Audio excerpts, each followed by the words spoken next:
Iran mengalami kemarahan besar seusai Donald Trump memenangkan Pilpres Amerika Serikat 2024. Pasalnya, Donald Trump mengaku akan melemahkan Iran. Bahkan Iran mengancam akan menyerang Israel seusai kemenangan Trump. Dikutip dari The Times of Israel, utusan khusus Donald Trump untuk Iran, Brian Hook, membocorkan rencana Trump.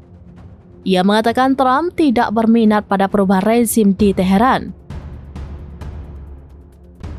Sebaliknya, Trump berusaha mengisolasi dan melemahkan Republik Islam tersebut. Terlebih, Hook menuduh selama ini pemerintah Biden telah mengambil kebijakan peredaran dan akomodasi dengan Iran.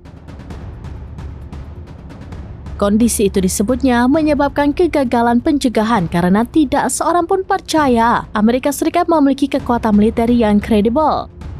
Di satu sisi, pejabat Korps Garda Revolusi Iran atau IRGC Ali Fadavi mengancam melancarkan serangan besar ke Israel seusai Trump menang.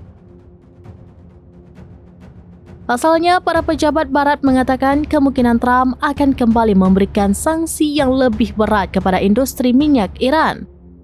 Selain itu, Trump mungkin mendorong Israel untuk menyerang fasilitas nuklir Republik Islam tersebut dan membunuh para pejabat senior Iran. Kondisi tersebut membuat Iran menabuh genderang perang dengan Amerika Serikat Israel.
Download Tribun X sekarang, menghadirkan lokal menjadi Indonesia.